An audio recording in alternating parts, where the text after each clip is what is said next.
One day, while exploring the third rail at Good Neighbor, you get approached by a man named Edward Deegan. He has a job for you. You there. We need to have a conversation. What's the job? I don't know yet. Whatever needs to be done once my boss has had a look at you. I can assure you that it will be dangerous. And that you'll be paid fairly. By the way, I'm Edward Deegan. You'll mostly be working for me. But you'll need to talk to my boss first. His name is Jack Cabot. He likes to personally interview everyone I hire. He's careful like that. Come down to Cabot House in Beacon Hill and ask to talk to Jack. I'll let him know you're coming. Now, Edward Deegan can approach you at the bar in Diamond City, the third rail in Good Neighbor, or even at Bunker Hill. So you're bound to come across him during your gameplay. After accepting the job, the Cabot House appears on your map. When you arrive, you find a remarkably preserved mansion. Outside is a robot that tells you to keep off the grass. Stay off the grass. Go away. Edward Deegan invited me here. Oh, it's you. I thought you might change your mind. Come on in. Door's open. We learned that our employer is named Jack Cabot. Instead of going to the job site directly, he insists on meeting each of the employees that he hires personally. This is fine with us because we want to learn a little bit more about Jack Cabot anyway. Hello. Welcome to Cabot House. I'm Jack Cabot. What is this place? This is my ancestral home. The Cabots have always lived here since long before the Great War. If you're asking what we're still doing here, with Boston in its current sad state, well, that's a story for another time, perhaps. Pleased to meet you, Jack. And I am very pleased to meet you. Edward finds it tiresome, but I always like to know personally everyone who works for me. Please, have a seat. How about a drink? Edward, the good bourbon, eh? Now, before we get down to business, I have a question I like to ask all my new employees. Is this really the time Don't interrupt, Edward. The question is this.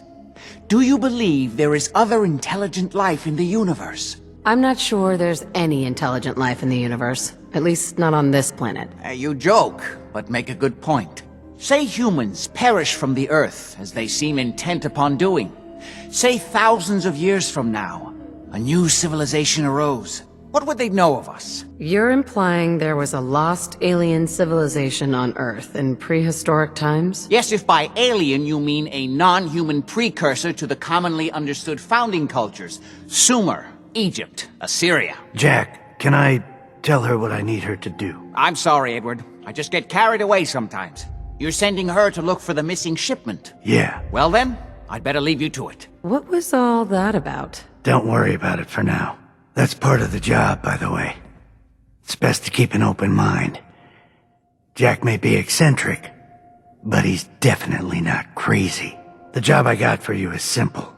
Jack owns a facility north of the city. There's an important package that went missing between there and here. I need you to track it down and bring it back to me. For starters, what's this package I'm looking for? It's a metal case holding vials of serum. You don't need to worry about what it is. Jack needs it for his research.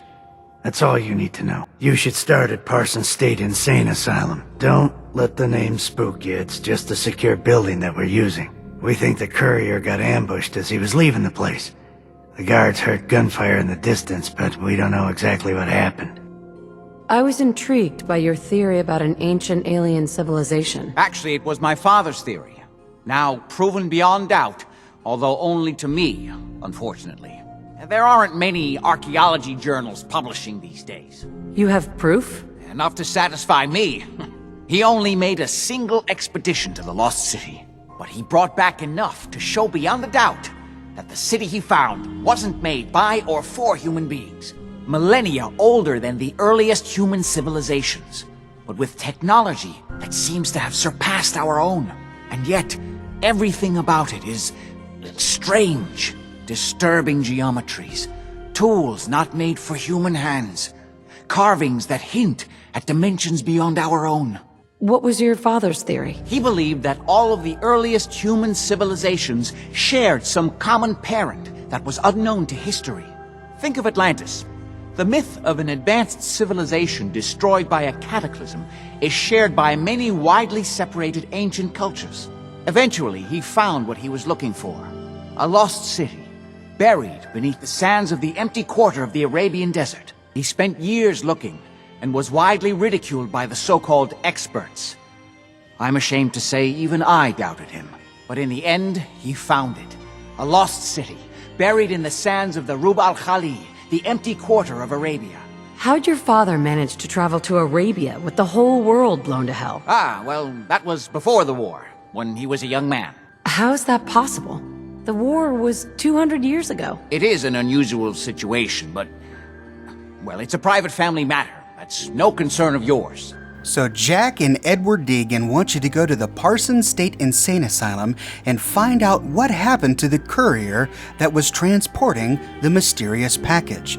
But first, ancient civilizations, alien technology, and Jack Cabot is clearly well over 200 years old. Now you can pass a variety of different charisma checks to try and get more information from Jack Cabot. But if you head upstairs to his mini lab, you can open up a terminal. Now you just have to make sure that you're hidden before you access it. This terminal tells us almost everything we need to know. The first terminal entry was made in February 1968. Apparently, Jack made a mistake when typing in his username. He put a 0 in place of the O in Cabot. He figures that'll get fixed later on. In his next terminal entry 2 days later, we learn a lot more about the family's history. Jack's father is sick. According to Jack, an alien artifact has somehow attached itself to Jack's father, altering his father's personality. Jack has done everything he could to remove it with no success. Every time he tried to remove it, he almost killed his father. His father's blood pressure dropped and brain waves flatlined. He tried removing it with his father unconscious. He tried removing it with his father conscious. He tried using antipsychotics to make his father more calm. He even tried giving his father LSD. But nothing allowed him to remove this alien artifact without killing his father. It's important to note that removing the artifact is one of the very first things that Jack tried. This will be important later. The artifact makes Jack's father psychotic. Jack wonders if this psychotic effect is permanent. He's tried tinkering with the artifact, but every time he tries to fiddle with it, his father begins to exhibit many of the same symptoms as if Jack were trying to remove it. His blood pressure drops and his brain activity flatlines. He's tried examining the internal workings of the artifact. He x-rayed it, and he says that the x-rays came back opaque, and he tried radio imaging with the exact same result. Opaque means that it just came out completely white. He couldn't see anything interesting inside the artifact. We then learn that Jack Cabot was forced to imprison his father in a cell. The artifact not only makes Jack's father psychotic, but it apparently gives him superior strength and telekinesis powers. The artifact has changed his father's personality considerably. It has given him extreme paranoia and psychotic tendencies. Jack tells us that absolutely no drug has proven effective at curing these symptoms. And the artifact has stopped his father from aging. Jack theorizes that the artifact is considering his father to be a host organism and is correcting things in his father's body, like cells dying over time or aging. And perhaps most surprising, it's given his father telekinesis. Jack theorizes that the artifact is possibly manipulating gravity waves beyond any way that humans have been able to do so using technology. The benefits of the artifact also have made his father much stronger. This made it difficult for Jack Cabot to confine his father. His father's new telekinesis abilities also made this difficult, and he was able to counteract these telekinesis abilities by calling in some favors with some members of the United States government, in particular Senator DeSoto. They gave him access to some greater technology that he used to create some sort of containment field around his father's cell.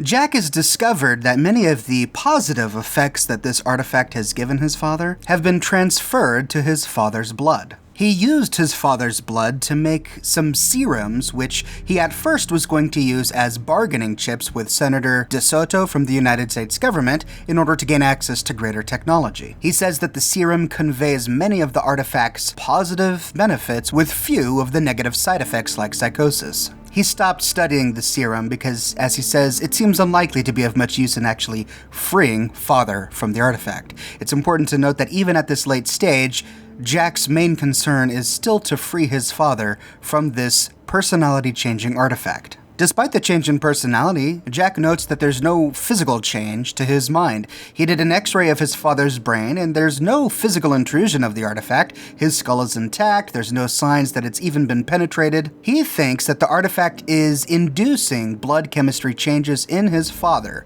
That is, that the artifact is instructing his father's cell on how to manufacture the substances that make him stronger, that give him telekinesis, and prevent him from aging. Now, the field that he was able to generate to keep his father in the cell is something that he calls an abremelin field. He describes it as a full-spectrum dampening field tuned to the same frequencies given off by this alien artifact. It successfully interfered with the artifact's operation, but it also harmed his father's health. So Jack has been spending a lot of his time fine-tuning the abremelin field to better block the telekinesis powers granted by the artifact, but without harming his father.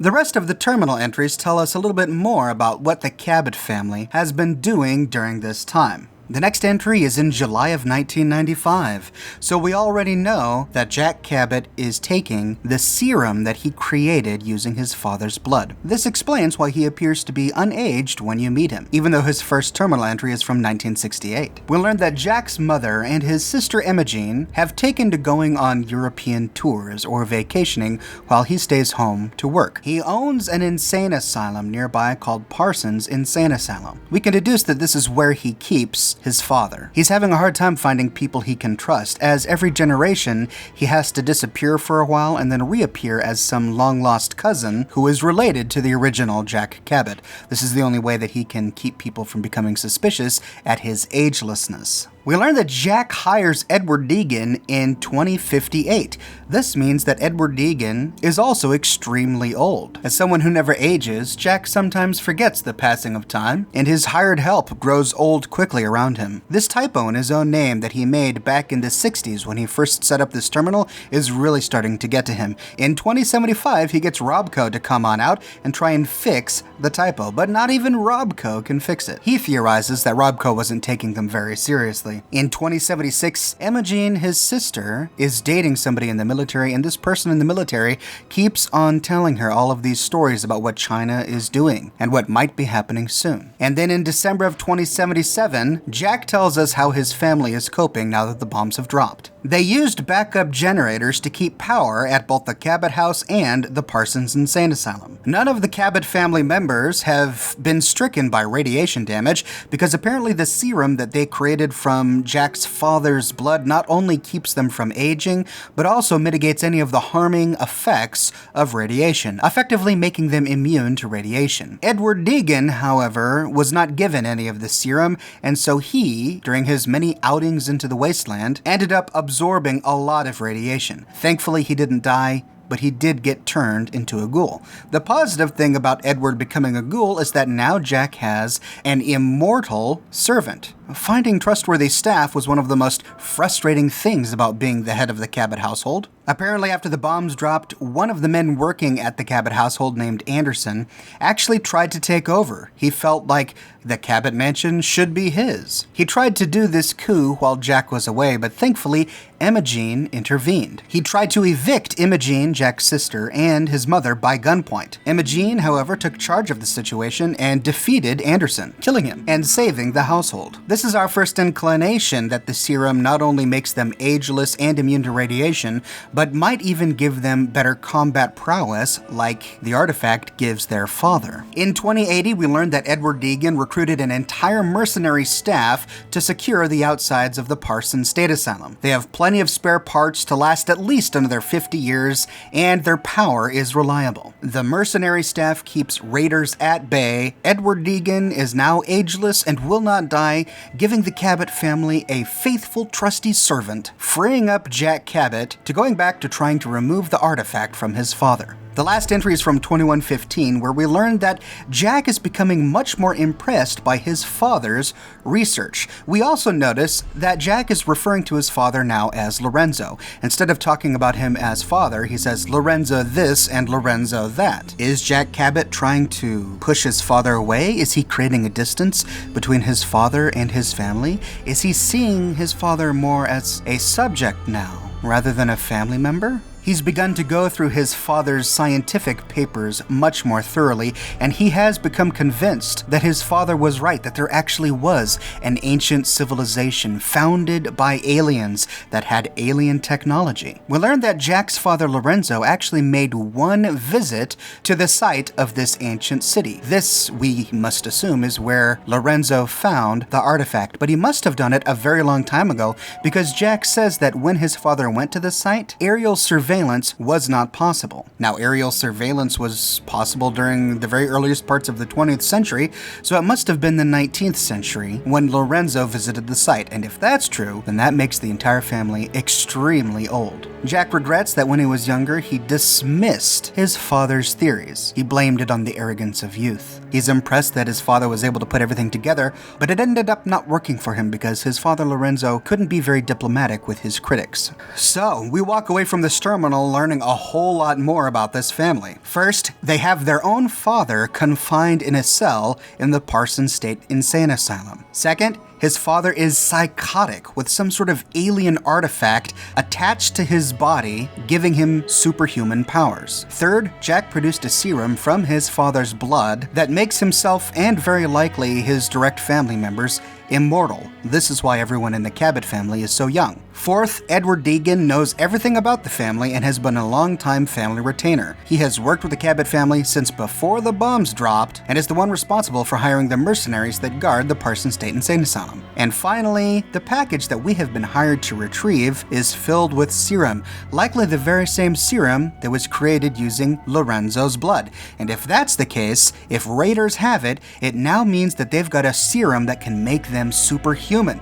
This is very dangerous, and so we must rush to the Parsons State Insane Asylum to see if we can track this down. Now, if you explore the Cabot house before you leave, you find that there are a number of locked doors upstairs. We'll unlock these a little bit later, but let's continue with the quest. When you arrive at the Parsons State Insane Asylum, you are confronted by a guard named Maria. This place is off limits.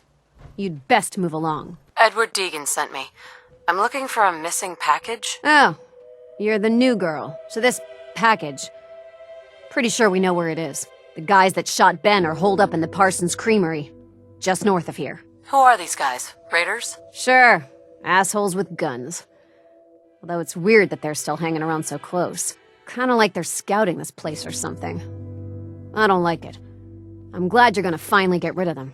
If you try to enter the asylum, you find that the front door is locked. Following the road northwest to the creamery, we find the corpse of the courier lying on the road. This is the man who was hired to transport the serum from the asylum to Cabot House. Up the hill nearby, we find the Parsons Creamery, which is inhabited by 3 raiders. After dispatching them with righteous justice, we find the serum on one of the corpses. It grants 50 damage resist, and it negates 36,000 rads while giving you +5 strength.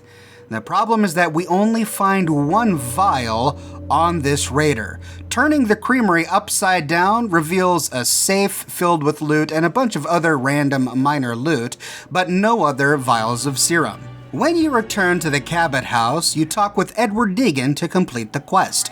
Now you have the option to lie to him and tell him that the serum was all gone. If you do, you can still complete the quest and you keep the vial of serum, but giving the serum back to Edward grants you a bonus in caps. Afterwards, we learn that there is some family trouble at the Cabot house. Jack's sister Emogene has run off with a new beau. Emogene is out there somewhere, maybe even lying dead in a ditch, and you don't even care! I'm not going to have Edward drop everything just because Emogene decided to take a lover again. Jack, How dare you speak so disrespectfully about your sister? Jack, I'll take care of it. Mrs. Cabot, don't worry. I'll send someone to find Emogene. Thank you, Edward. I can always count on you. Why can't you be as devoted as dear Edward? Emogene is Jack's sister. You probably figured that out yourself. She's, a little flighty. Impulsive. From time to time, she runs off. Usually with a new boyfriend. Then I send somebody to bring her home.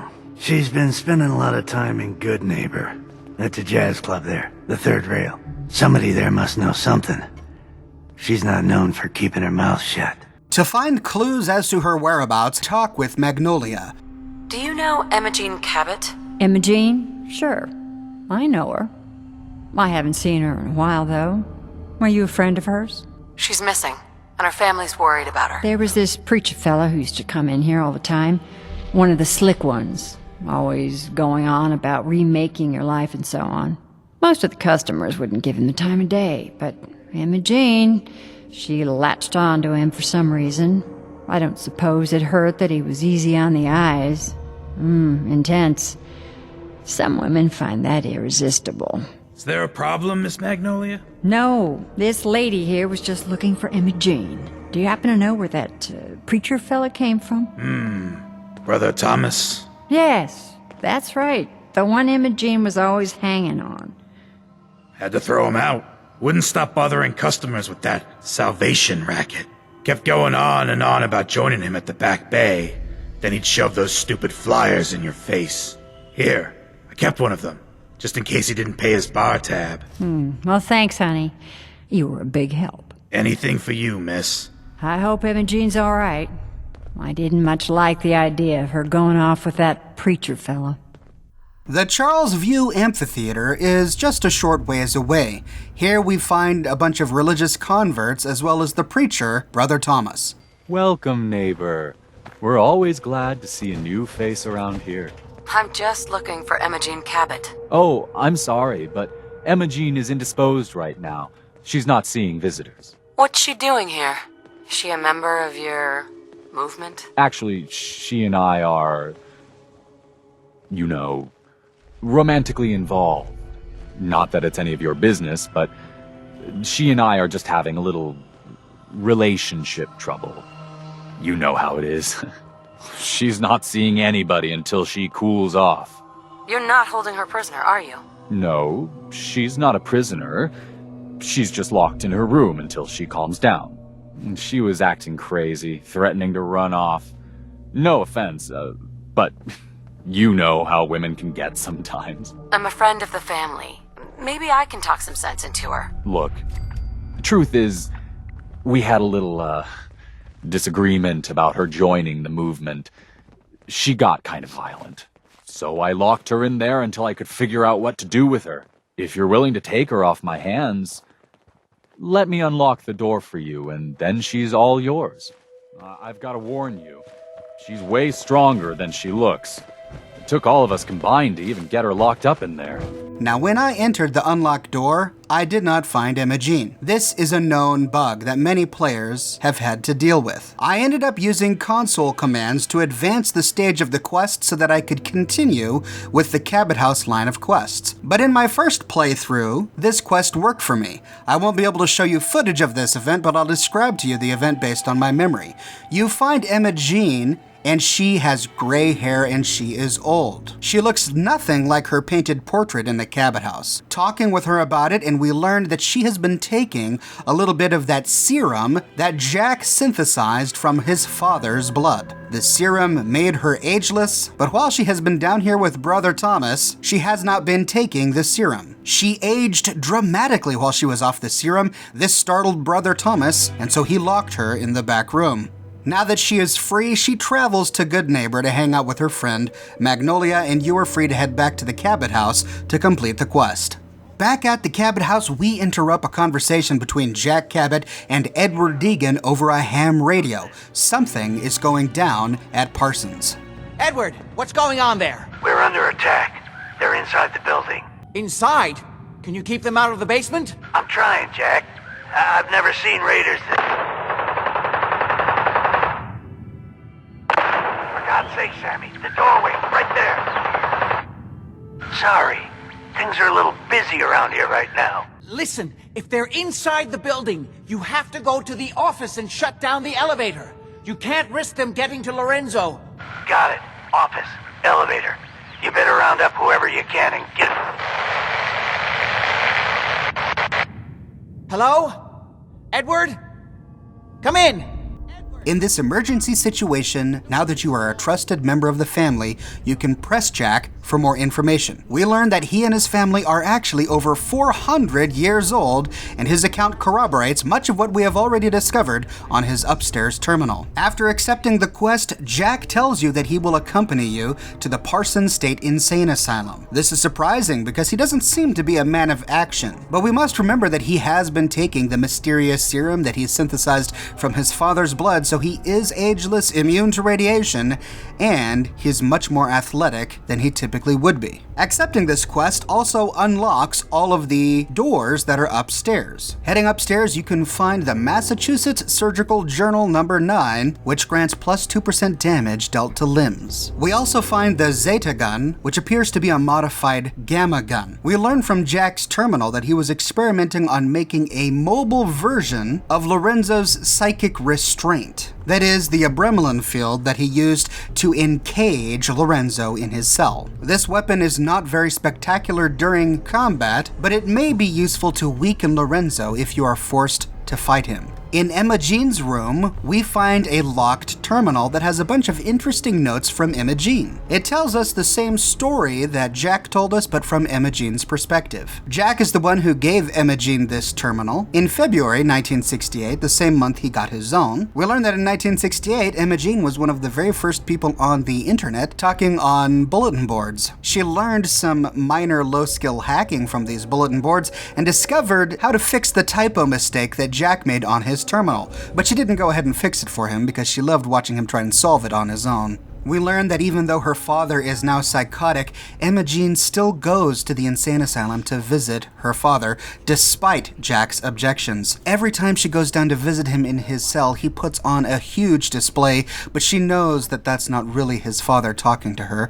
We also know that the alien artifact must take the form of a crown. She says that he's wearing this horrible crown. But she agrees with Jack that the personality change in her father was incredibly distinct and psychotic. She says, "I keep hoping that somehow he'll come back, that I'll see even a glimmer of the real person again." And she places her final hopes in her brother Jack that he will succeed. We also learned that in 1994 she tried to wean herself off of the mysterious serum, but she was unsuccessful. She says, when you actually feel yourself getting older by the day and you know you can fix it, it's hard to give up youth and beauty voluntarily. I bet most people wouldn't do it if they had a choice. She also notes that she is the only member of her family who's tried to give up the stuff. Both Jack and their mother are on the serum, but they like to pretend like they can give it up at any time if they want to. They're only using it out of necessity because they need to stay alive so that they can cure Lorenzo. What's really funny is that apparently this fix for the typo on Jack's terminal can be solved with a simple bat file, according to Emogene, and the Robco techs couldn't even figure it out because they don't know how their own systems work. Hardly the hack of the century or anything, she says, smiley face. Now, the boyfriend she had that worked for the government was named Robert. Emogene was getting really scared and depressed because Robert was telling her all of the top secret information that he was learning from the Chinese. She knew beforehand that the world was going to end soon, and she did her best to get the Cabot family prepared. As a privileged member of the Cabot family, she's actually resentful of her place in life. She's bored, she's depressed, she's even slightly suicidal. She wants to die. She's actually looking forward to the end of the world, and then she hates herself for it. She says, "How selfish must I be to think that I need the world to end as a way for me to get out of killing myself?" And she has a very good point. On the day the bombs dropped, Edward and Jack ran to Parsons to try and deal with Lorenzo, and they left Anderson in charge. But Emogene says he seems competent enough, but there's something about the way he's been looking at me since it happened that I don't like. In the next terminal entry, we learned that even though things are going really horribly at the moment, Emogene is happy. She's active. She's doing something. She's using her skills and her talents. 2 days after Jack and Deegan left to Parsons to deal with Lorenzo, Anders decided to take Cabot House for himself and evict Emogene and her mother by gunpoint. Emogene tried to make him leave, but Anders decided to fight, so Emogene had to kill him. She says probably better that way. One less person out there who knows what we have here. Years later, we learned that not even the apocalypse can stimulate the imagination of Emogene Cabot. In 2089, she is bored again. Immortality and perpetual youth has its burdens, apparently. And poor Emogene is bored as heck. She says, sometimes I'm very pleased about being immortal and beautiful forever. It makes me feel incredibly superior. But sometimes it makes me really, really sad. Most of the time, it's just boring as heck. To cure her boredom, she goes out into the wasteland and gets lost in adventures. This is why we had to rescue her from the preacher fella, because she actually likes meeting new people. She says the world isn't as dangerous as Jack says. There are still people out there living their interesting lives just like they always have. She thinks that really the major thing that changed after the bombs dropped is that people are more willing to kill you now that there's no law and order, but she says that that's probably just because they can get away with it nowadays. I always got the feeling, she says, that plenty of people would have liked to see us dead before. They just couldn't get away with it.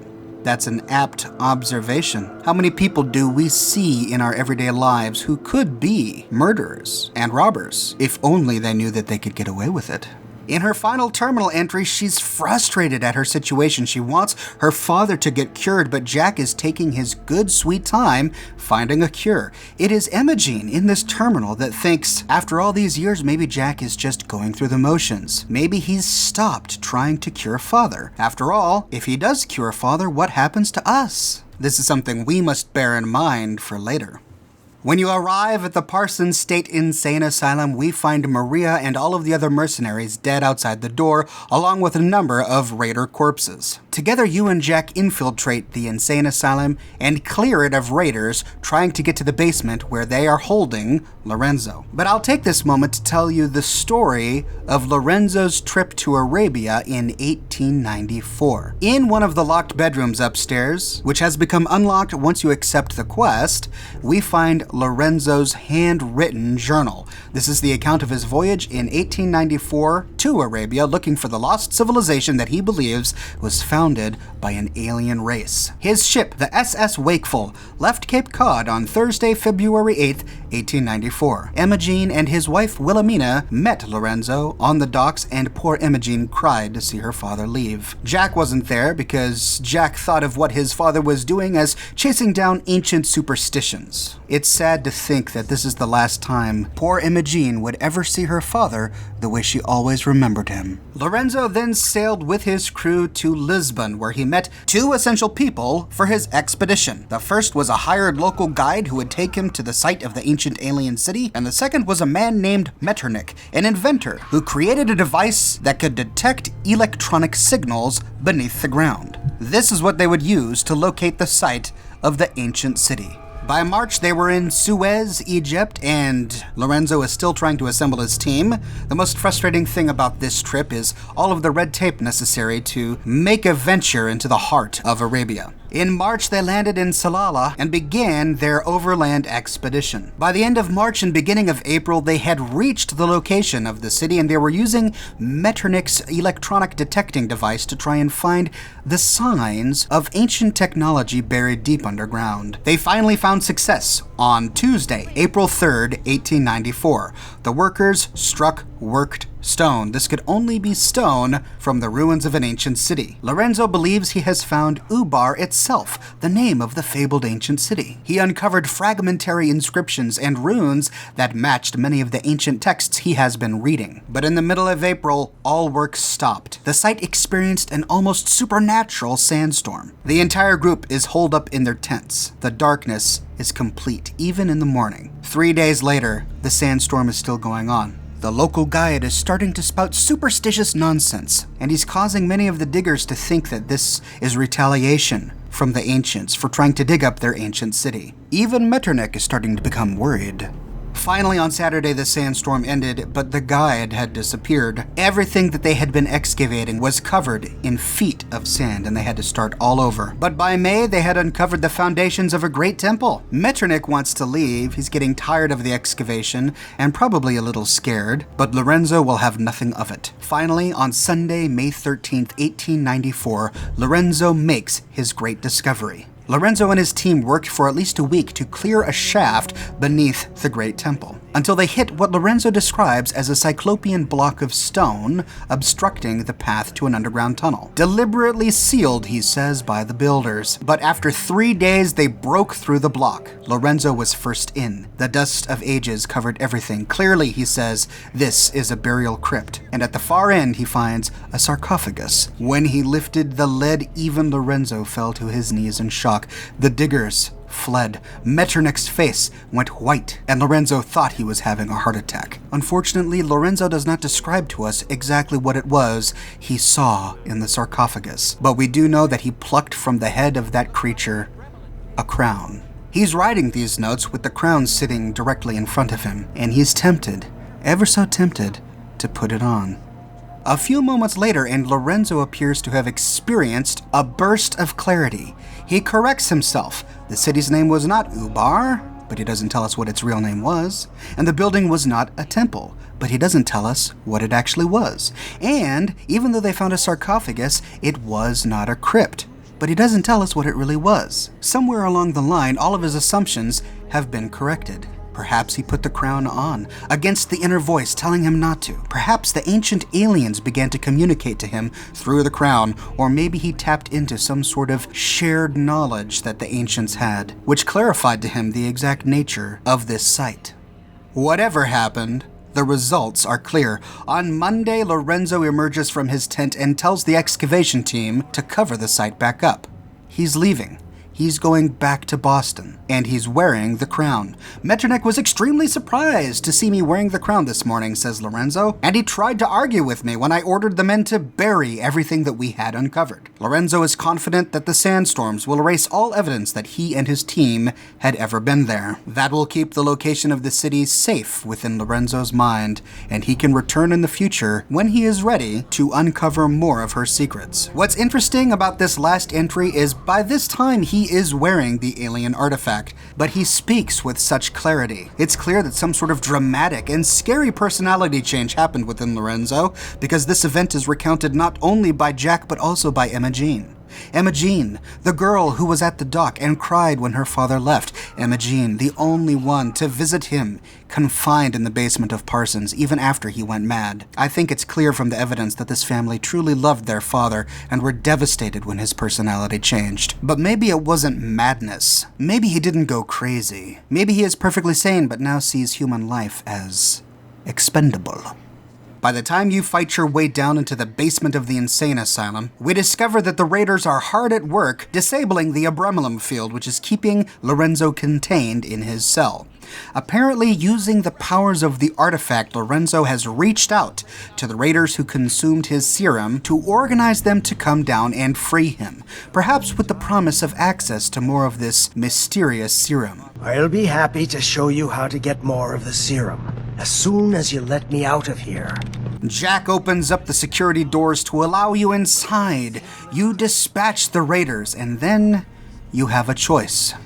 Jack says that there's no way to restore the abrumulin field, so the only option is to kill Lorenzo Cabot. Jack had placed some fail-safes into the abrumulin field generators, which will flood the chamber with lethal doses of zeta radiation, which can only harm Lorenzo Cabot. So you are left with two choices. A, go around the room and flip the circuit breakers to restore power to the abrumulin field, whereupon Jack Cabot will kill his father by dousing him with zeta radiation. Or B, to free Lorenzo Cabot and see what happens. Or if you take your good sweet time in releasing him, Lorenzo will free himself. Fool! Why didn't you do as I asked? Too late, Jack. Why don't you wait there so that we can have that little chat that's so long overdue? If you do what Jack says and you restore power to the generators, Jack douses Lorenzo with a powerful blast of zeta radiation, killing him. I'm sorry, Father. I did everything I could to avoid this. I believe I was close to finding a way to remove the artifact. Liar! You would have fed upon me here forever if you'd had your way, puny worm. Do you truly think you have the power to destroy me? Goodbye, Father. Jack is now devastated because he'll never be able to figure out a way to free his father. He was forced to kill the man. We also learned that the reason Lorenzo is imprisoned here in the insane asylum is because when he got back from Arabia, he went on a crime spree. These crimes were so bad that the government placed him on death row. It was only through Jack's connections with the United States government that Jack was able to get his father placed in the insane asylum, which Jack ran. His crimes back when he was free. It was only because of my family's influence that he ended up here, rather than on death row. The world now, it's a world made for monsters. Nothing could have stopped him. No, I've answered my own question. We truly had no choice. His father, Lorenzo, is the very first inmate admitted to the insane asylum, according to the terminal we find in the building, and Jack Cabot continued to run it as a legitimate insane asylum, accepting new patients all the way until the bombs dropped in 2077, possibly as a cover to continue keeping Lorenzo here. If you go back into Lorenzo's cell, you can loot Lorenzo's suit, a unique clothing item which grants +2 charisma. You also find the Massachusetts Surgical Journal issue number 1 on a table inside Lorenzo's cell. This also grants you with +2% limb damage, just like the one we found in the Cabot house. Also, don't forget to get the Charisma bobblehead on Jack Cabot's office desk next to the elevator which leads to the basement cell. If you choose this option, Jack Cabot stays in the basement of the Parsons State Insane Asylum for the rest of the game. But he tells you to come back in a week because he might be able to give you something. You know, I was so close to understanding the artifact. Now that I can study it directly, I may be able to do something useful with it. Come back and see me at Cabot House in a week or so. All my research may not have been completely in vain. In exactly 1 week, you get a notification that it's time to go check up on Jack Cabot. When you visit him again, he gives you Lorenzo's artifact gun, which is a unique gamma gun. It does not do a whole lot of damage, and it doesn't do radiation damage. Instead, it stuns and knocks enemies back within a certain area. This is much more powerful than the simple Zeta gun that you found inside the Cabot house, as it has been augmented with a mobile version of the Abrimlin field that Jack used to keep his father in the cell. When all is said and done, if you ask Jack what he plans to do next, he has this to say. Maybe I'll finally travel to the southwest. My father was always convinced that there was another alien city buried somewhere in the Mojave Desert.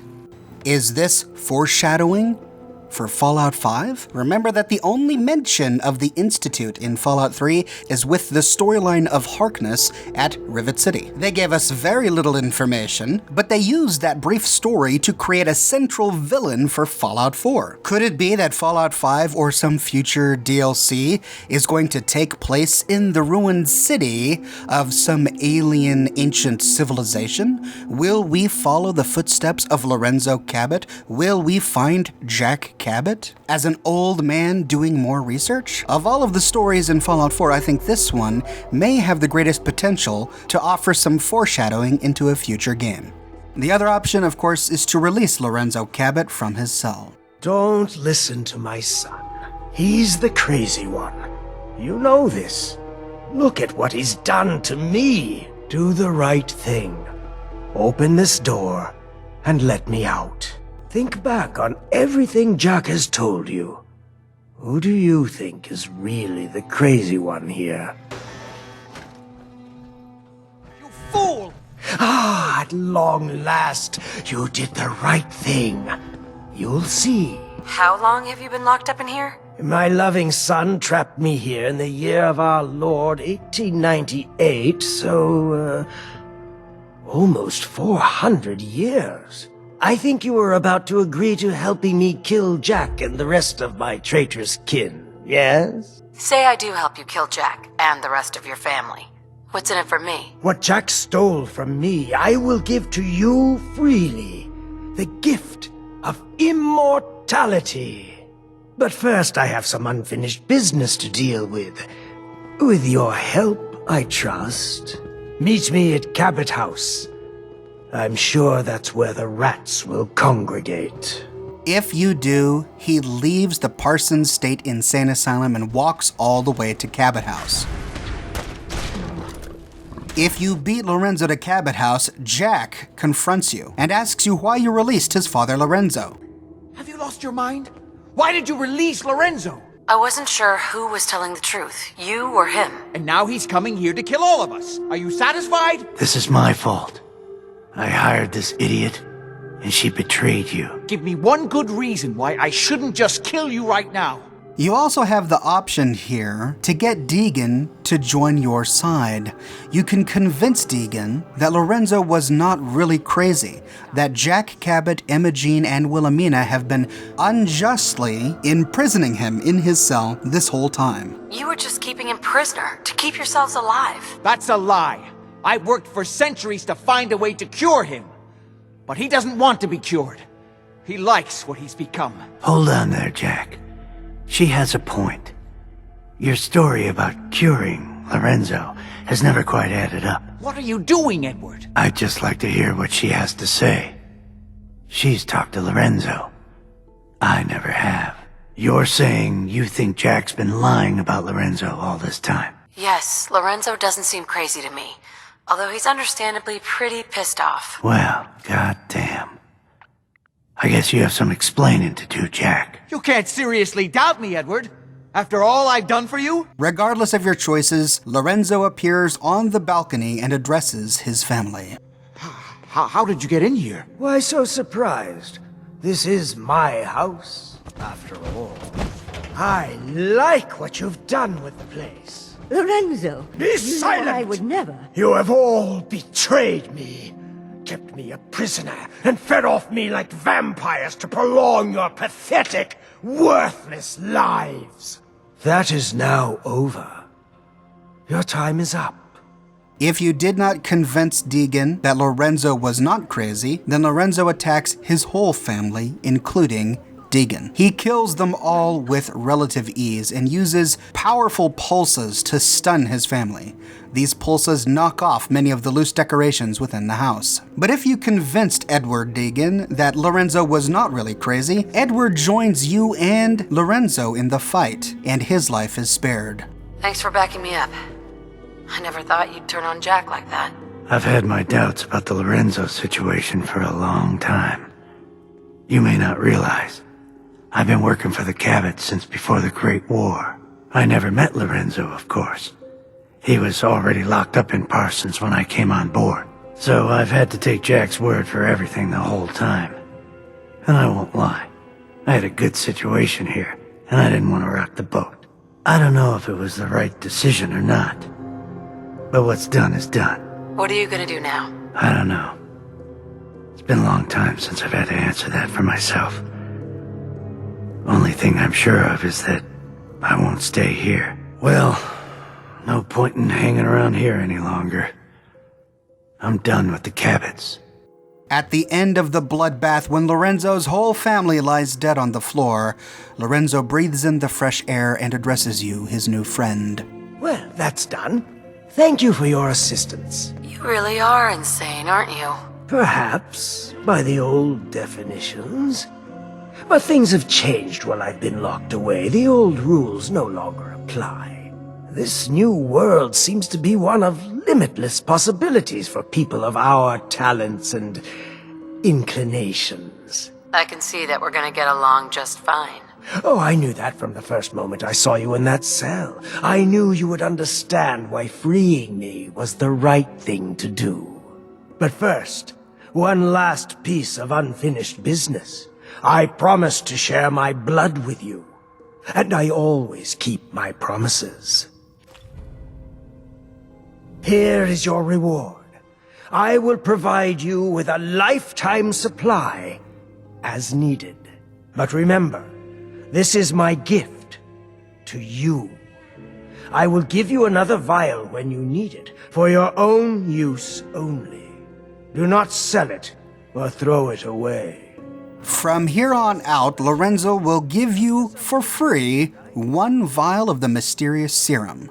But only 1 vial. Every time you consume a vial, you must come back to get a new one from Lorenzo. The only time you can have stacks of more is if you keep the mysterious serum from the Parsons Creamery instead of giving it to Deegan, and if you loot the stack of serum that you find on Lefty's body inside the basement of the Parsons State Insane Asylum. But even once you've consumed all of those, you can only get more by coming to Lorenzo and asking for it. Needless to say, you only have access to this mysterious serum if you sided with Lorenzo. You can also loot from Jack Cabot his unique Cabot lab coat, which is much more attractive in my opinion than the Vault-Tec lab coats, as it does not have that radio thing on it, nor does it say Vault-Tec. The lab coat is otherwise unimpressive as it only gives you a bonus to +1 intelligence. So ultimately, these 2 major questline choices are choices between getting Lorenzo's artifact gun and Lorenzo's suit, or getting a lifetime supply of Lorenzo's mysterious serum and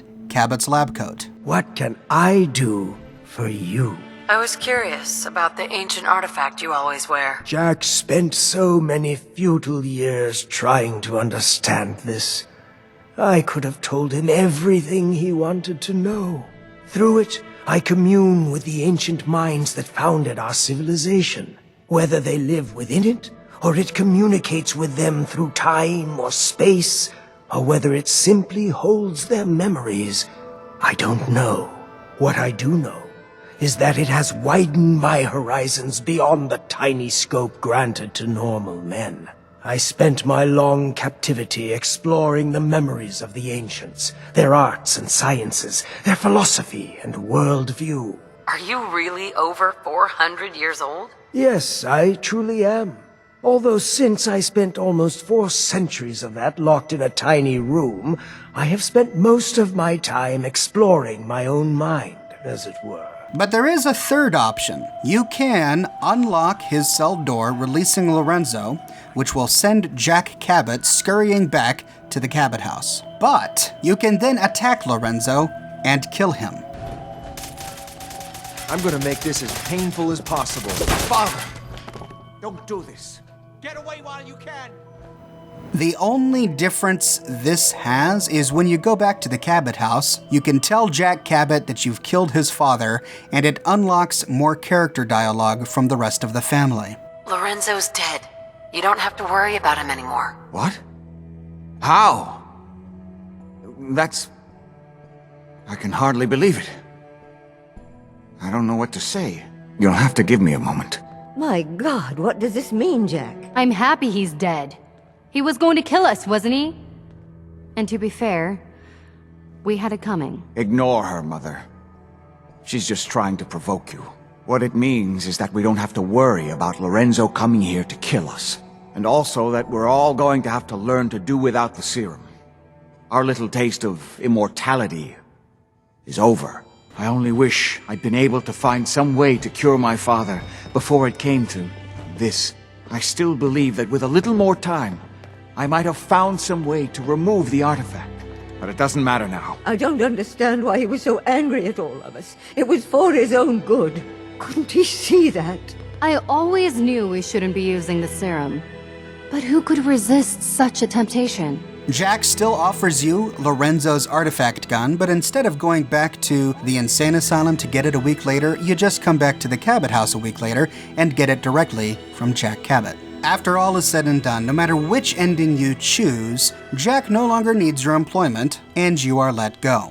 So that is the full story of the Cabot house line of quests, but this leaves us with a moral conundrum. Which of these options is the right option? On one hand, Lorenzo is clearly psychotic. He has murdered and will murder more just to satiate his own desires. But on the other hand, Jack Cabot and his entire family are leeching, literally, off of the blood of their father to remain immortal forever. I believe that your moral choice ultimately comes down to whether or not we believe Jack Cabot is honest when he says that he's working to find a cure for his father. Repeatedly in his terminals, and when you talk to Jack Cabot, he talks about how much he loves his father, he misses his father, and he wishes he could find a cure. It's also clear that Emogene, at least at one time, truly and genuinely loved her father and is desperate for her brother Jack to find a cure. She clearly feels guilty using the mysterious serum, which is why she tried to give it up. Now, either all of this is just an act that both Jack and Emogene are putting on so that they can justify to their mother and to themselves keeping Lorenzo in a cage and taking his blood to keep themselves alive. Or they are being absolutely genuine and they have to use the mysterious serum in order to stay alive so that they can find a cure. Because after all, if Jack does die from old age or for any other reason, then Lorenzo is doomed to stay that way forever. He will never find a cure. Now, the only evidence for the opposing argument is from Lorenzo himself. He believes that his son and his family are all completely self-serving, but then again, as a murderous psychopath, he would. But there is also that final entry in Emogene's terminal where she herself questions her brother's motives for keeping Lorenzo locked up in that cage. We must also note that Wilhelmina, Lorenzo's wife, doesn't really seem all that bothered by her husband being locked up in the cage. Jack reminds Wilhelmina that it was actually her idea to use the serum to begin with. And whenever she does exhibit regret for locking up Lorenzo, she does so from a selfish perspective. She's more afraid of what Lorenzo will do to her if he ever gets out than she is upset about him being locked up to begin with. And then we already know from Emogene's terminal that as guilty as she is for using the serum, she's tried in the past to give it up, but she couldn't, which means she's addicted, which means she might do anything to keep her father imprisoned. I think you could go either way with this. I don't think there's enough evidence to point one way or the other. So I would make this decision based on the gear that you want, the body count at the end of the day, or which argument you find to be most convincing. For me personally, I think it is more likely that Jack really honestly has been trying to find a cure for his father these past 400 years. After all, he clearly thinks that his father Lorenzo was a genius and was really onto something with the ruins in Arabia. He respected his father, he wanted to collaborate with his father, and he wanted his father to be able to finally return to the site to continue his excavations. I don't think that a man who felt that way would solely use his father as a source for the mysterious serum without actually going out of his way to do his best to find a cure. He also doesn't hesitate to kill his father, even though he knows that he will be ending his source of immortality by doing so when the rest of the world is in danger. By killing his father, he's going to die someday. He will no longer be immortal because he can no longer produce the mysterious serum, but he does so because he's more concerned about the safety of other people in the Commonwealth, whom he thinks his father will murder once he's released, than his own immortality. That shows to me that being immortal was not the highest priority. It wasn't a factor that motivated him to put his father in prison. Then there's the ultimate body count. By siding with Jack Cabot, one man dies, Lorenzo. By siding with Lorenzo, 3 or 4 people die, either the 3 Cabot family members and Edward Deegan, or just the family members, plus anyone else Lorenzo decides to kill once he is released. So in my mind, the most moral choice, the best choice, is to side with Jack and to kill Lorenzo. This prevents the deaths of the entire Cabot family and anyone else that Lorenzo just happens to kill because he wants to. This is a fascinating side quest in Fallout 4, and it's underappreciated by many unless you read the terminal entries and the handwritten logs found inside the Cabot house.